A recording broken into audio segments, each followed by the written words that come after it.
Hello, and welcome to Quilter Cheviot's Markets Uncut podcast, the weekly insight into the topics and issues that we've been discussing here at Quilter Cheviot. So as to not miss future episodes, be sure to hit the follow button on whichever streaming platform you're listening on, or by following hashtag QC Weekly Comment on LinkedIn. My name is James Coker, and I'm an investment manager in the London office. Here today with regular commentator and head of research, Chris Beckett. Chris, listeners will no doubt be experiencing a sense of deja vu when we recall last week's UK GDP disappointment and yet more tariff announcements. During May, the UK economy was expected to grow by 0.1%. Instead, it fell by the same amount. This follows another contractionary reading following a 0.3% fall in April. Despite a modest pickup in the all-important services sector, those gains were more than offset by weaker retail sales.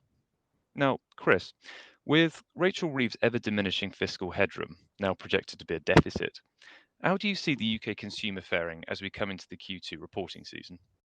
Yeah, thank you, James. I think when you sort of take a step back and look at the UK economy, we make a big deal out of the fact that the GDP number came down in May, the 0.1% that you talked about, coming on the back of a production decrease, more than offsetting a small increase on the service sector, sort of the pharmaceutical industry, car production, not quite what was expected.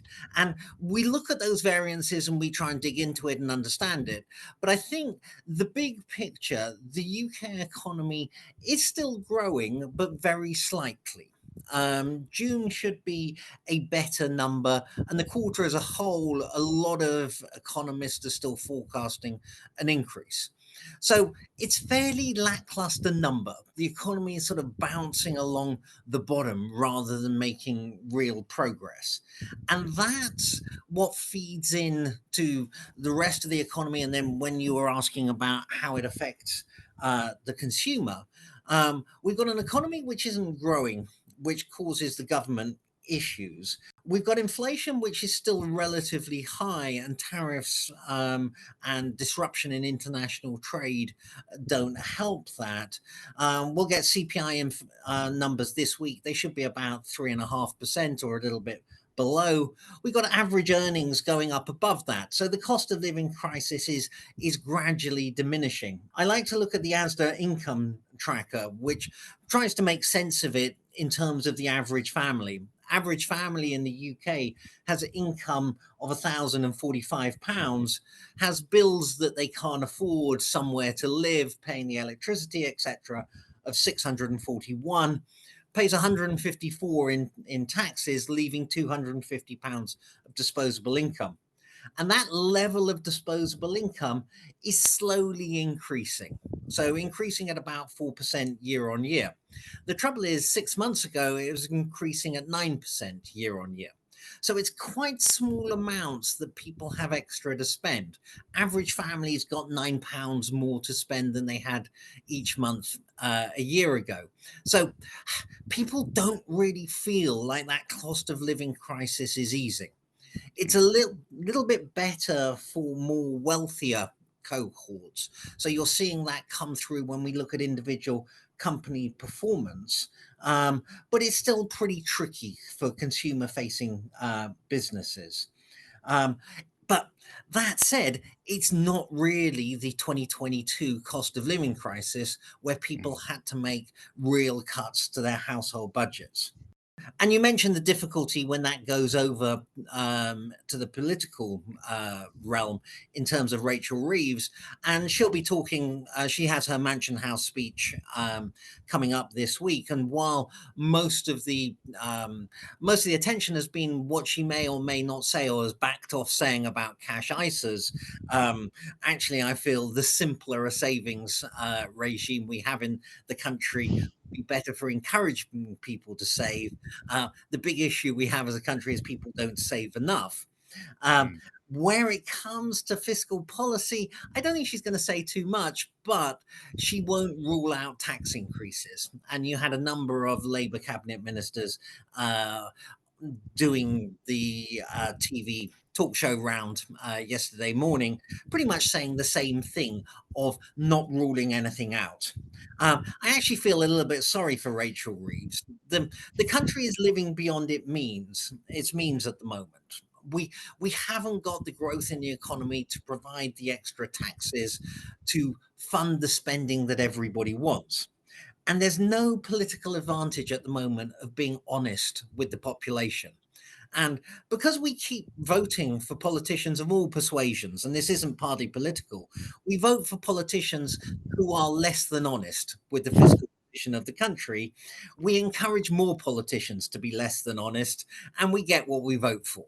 So you don't really criticize the present government too much. It starts with the country as a whole and the population as a whole wanting a lot better services, but not really wanting to pay for them. So we expect taxes to increase in the budget into the autumn, but it will come in areas that people won't notice as much. And I'm reminded of the quote, I think it was a French statesman in the 18th century saying that Mm. taxation is the art of plucking the goose without making it squeal. So all politicians and all rulers want to take that level of tax without people noticing too much and without that reaction. So, in a consumer environment, people are not going to feel that much better off, but it's not appalling. And I think that's the best I can say. Yes, it's interesting, and I think that quote from a French statesman was in the run-up to, well, certainly in the same century as the French Revolution, which we mark today on Bastille Day. So let's certainly hope there's no similar revolt in our own economic and political circles. It's interesting you mentioned CPI number expected to come in about 3.5% on Wednesday. Wage growth ahead of that. You've also mentioned the sort of limited headroom there is for sort of stimulatory fiscal measures from Rachel Reeves. On the monetary front, there seems to also not be a lot of headwind for, well, room for cutting rates if CPI remains above trend. Wage growth is still quite strong. Are we sort of looking out for weakness in the labour markets to sort of help support a dovish narrative? I think it would help the case for interest rate cuts, and earnings growth is coming down from the very high inflationary Mm, levels. Uh, I think the Bank of England does have a problem that it doesn't truly trust the employment data. mhm, Unemployment should come in at about 4.5% ish, but on a downward trajectory. So there is a case for more supportive monetary policy, which would help out the government a little bit. mhm.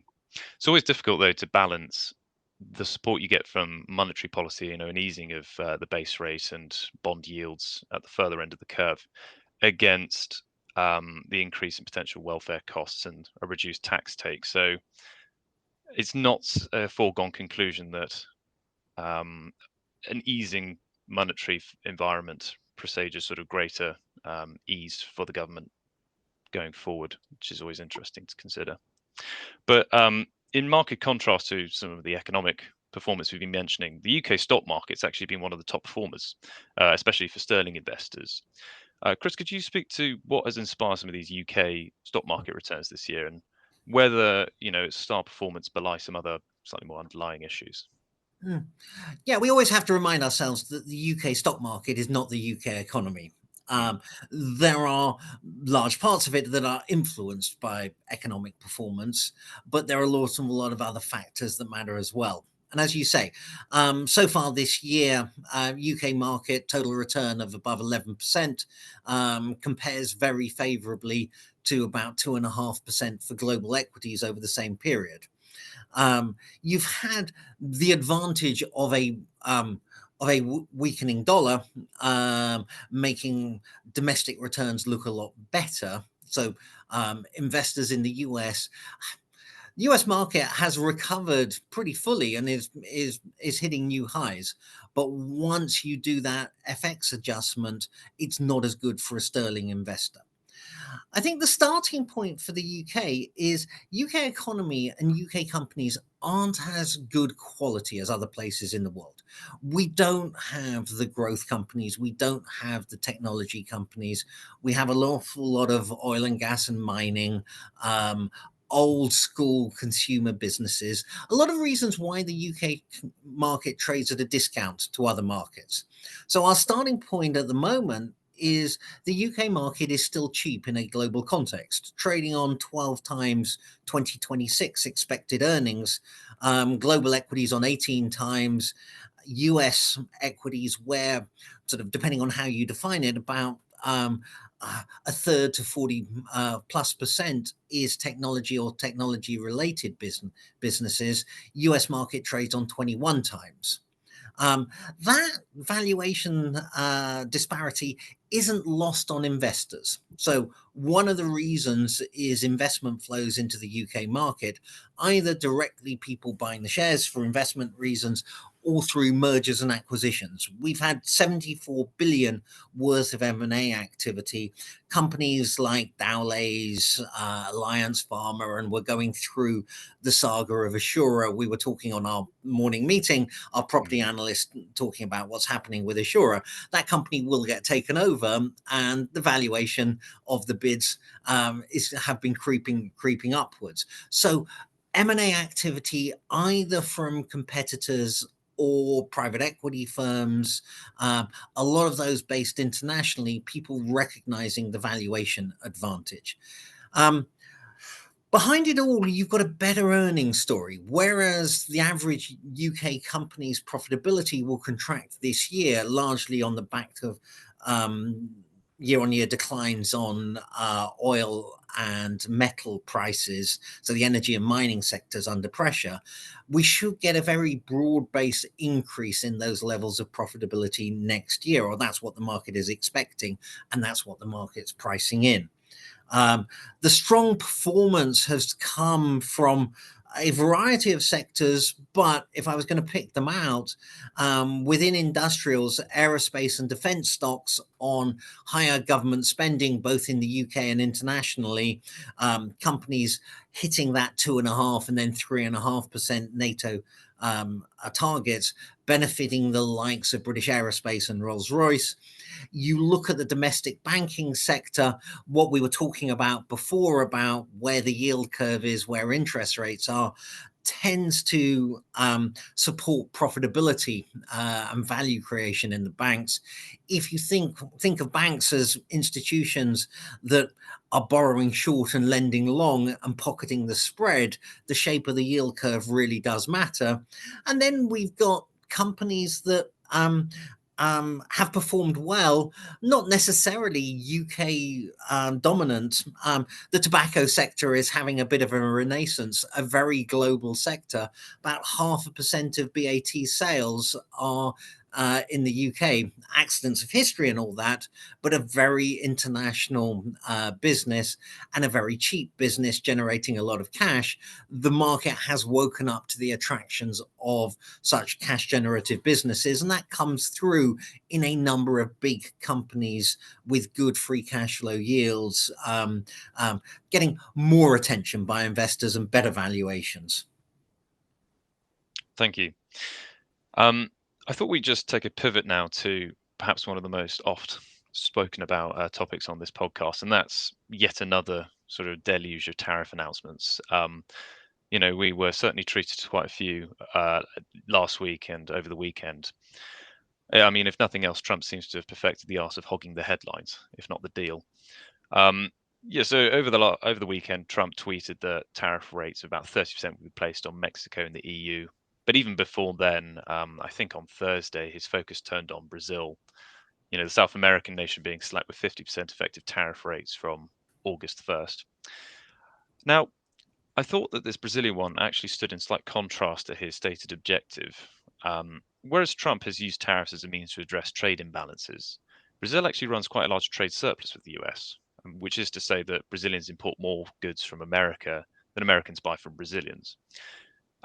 Except with the possible exception of China, there seems to have been more of a political motivation. I mean, Chris, could you speak to that political dynamic and whether you think it sets a slightly more provocative precedent for other trade negotiations? Yeah, I think it does, and I think we've seen it in a number of places. Trump um, has opinions on leaders around the world, sometimes based on his personal relationships, sometimes based on the politics of those countries and the perceived slights against America.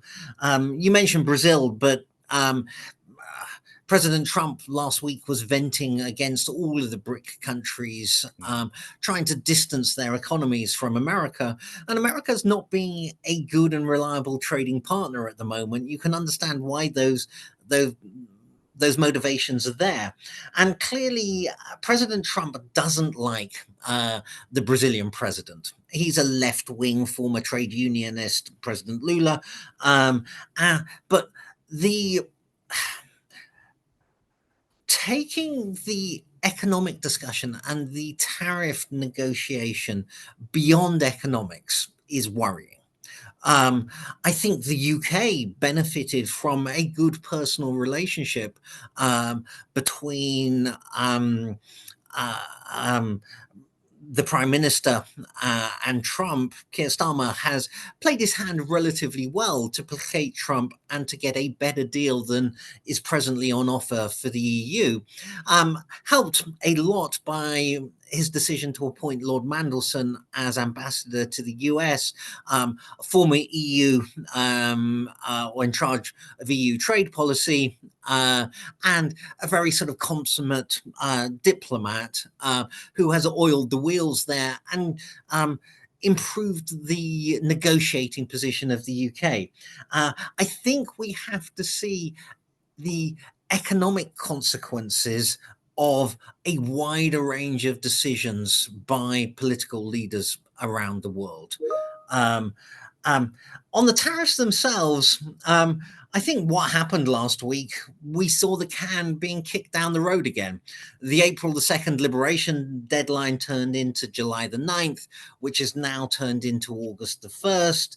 Um, we've got used to the market's reaction has become more muted every time. The so-called taco trade, the thought that Trump will always chicken out. And that gets a little bit dangerous for Mm. investors because the more we believe that none of the rhetoric matters, the more we discount it. And the more we be surprised if he ever goes through with any of these draconian tariff rates. Even what you were saying about the announcements at the weekend with Mexico, as long as he exempts everything covered under the USMCR, the NAFTA replacement that he negotiated during his first term, as long as those exports from Mexico and Canada are exempt, or what he was announcing isn't hugely important in economic terms. Quite, and I couldn't agree more that it's a very concerning development in the whole tariff narrative, and that's actually the market's reaction you described as like numbness or apathy. It's playing out this morning. I mean, the European bourses haven't really moved, even after the announcement about Brazil. The national index there, the Bovespa, barely, well, paired losses within the same trading session. And you sort of identified one of the reasons for that as the taco trade. You know, this kind of accepted maxim that he's going to chicken out of these rather large, bombastic announcements once the market balks. Do you feel as though, with markets trading at all-time highs, bond market sort of behaving itself once again, that's emboldened him to pursue the strategy more? That actually he could double down against, and that might undermine the taco trade from here? Yes, I think you're right. I think it is a worry, and I think he is aware that his announcements are losing credibility. So whether it's across the board or more likely making examples of one or two individual countries, it will come to a point where he has to go through with some of this rhetoric if Mm. countries don't agree to his negotiating demands. And most bullies prey on the weak. The country at the moment with the highest proposed tariff is Lesotho, Mm, who there are a number of developing countries that basically were allowed tariff-free access to the US to use trade policy as economic aid for poor countries. And it's worked very well. A large part of their economy relies on being able to export tariff-free to the US. You slap a 50% tariff off their clothing exports to the US, you make an awful lot of very poor people in that African country unemployed. So it looks to be very unfair, but um, I think we have to assume that President Trump and the administration will have to improve their credibility in negotiations by going through with some of this rhetoric. The only thing which has very much seemed to have stopped them before and put them off the original Liberation Day tariffs was the reaction in the bond market, not the equity market. The equity market can go down more than the bond market before there is a reaction. Right now, you were saying that the bond market was stable. Yeah, you're right. You look at a chart of the US 30-year, it has been stable for a couple of months there, but it's stable at just under 5%. Much over a 5% 30-year yield, then the US Treasury, the Federal Reserve, will get very worried. And at that point, the pressure on the administration to come to agreements and be more reasonable and put off deadlines. I think that's the hope of equity investors, that the mm. so-called bond vigilantes will keep policy from being from being too negative in economic terms. May I interject with a question there? Because you raised a really interesting point, is that, the post-Liberation Day sell-off, of course, markets did fall by very sharply. Sorry, equity markets fell off very sharply, but it was the bond market that really prompted Trump's reversal. Trump has been very vocal in his opposition to Jay Powell. He tweeted, or whatever the right verb is for Truth Social, he projected to the world that he thinks the base rate should be 3% lower. He really wants to get rid of Jay Powell and install what the market assumes would be a very dovish proxy. In fact, I read over the weekend that Scott Bessent has seemingly found a legal basis to challenge Jay Powell's governorship of the Fed on the basis of sort of renovation cost overrun of their headquarters. Is Trump really aware that installing a partisan chair Fed would cause a massive bond rout? I mean, potentially a massive steepening at a year in which I think 9 trillion worth of treasury needs to be refinanced. I think he does. I think it's quite easy to underestimate the president. He Mm, appointed Jay Powell originally, and I think he ultimately understands the need for the Fed to be seen to be independent, for it to be able to achieve its aims in terms of market stability and its twin objectives of price stability and full employment. So I don't think you get an out and out partisan who will cut rates despite everything that's going on without any economic justification. mm, I think the loss of credibility or loss of power from the Fed is a process as we go through this year. Jay Powell goes whatever next spring. Whether it's into the autumn for cause, as you were saying, there may be a loophole in terms of Jay Powell's testimony to Congress about cost overruns of renovating the Federal Reserve building in Washington. That would be taken badly, mm, but we know that he's going. The other thing that the president could do would be to announce his successor early and basically create a lame duck Fed governor for the next few months. Or we just continue with the pressure on the Fed to cut interest rates that so far they look like they are pretty good at resisting. They can see an economy, and actually, the US economy is performing a lot better than we would have said on April the 2nd when we got the original tariff announcements. We haven't had an increase or a tick up in inflation, a reduction in economic growth. We haven't had it yet.